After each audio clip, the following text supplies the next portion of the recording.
So major projects చేశారు అయింది. అక్కడ దాని తర్వాత వీళ్ళు వీటిని సర్వర్లో డిప్లాయ్ చేయొచ్చండి.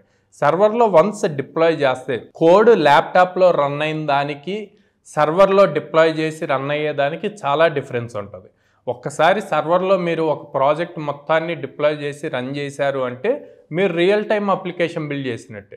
ఎందుకు రియల్ టైమ్ అప్లికేషన్ అంటే అది ఎక్కడో సర్వర్లో ఉంది, మనం యూఆర్ఎల్తో యాక్సెస్ చేస్తున్నాం. ఫర్ సపోజ్ facebook.com కొడితే ఫేస్బుక్ పేజ్ వస్తుంది, instagram.com కొడితే ఇన్స్టాగ్రామ్ పేజ్ వస్తుంది. అట్లాగే మీరు ఏదైతే ప్రాజెక్ట్ బిల్డ్ చేశారో అది సర్వర్లో డిప్లాయ్ చేసినప్పుడు ఆ కోడ్ మనం యాక్సెస్ చేయాలంటే ఆ యూఆర్ఎల్ ఇస్తాం.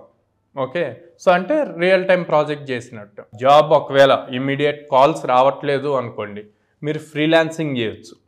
ఓకే, ఫ్రీలాన్సింగ్ సైట్స్ చాలా ఉంటాయి. తర్వాత ఇంటర్న్షిప్స్ చేయొచ్చు, ఇంటర్న్షాలాకి వెళ్ళి ఇంటర్న్షిప్స్ అప్లై చేయొచ్చు. సో ఫస్ట్ ఎప్పుడు కూడా మనీ గురించి ఆలోచించకుండా మీ వర్క్ ప్రూవ్ చేసుకోవాలి.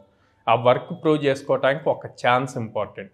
అది ఏ ఛాన్స్ వచ్చినా మిస్ చేయకుండా అమౌంట్ గురించి వదిలేసి ముందు ఆ వర్క్ కంప్లీట్ చేసి సబ్మిట్ చేయండి. వాళ్ళకి మీ వర్క్ నచ్చింది అనుకోండి, ఫుల్ టైం ఎంప్లాయీస్గా తీసుకుంటారు కదా, అప్పుడు మంచి ప్యాకేజెస్ వాళ్ళే ఇస్తారు.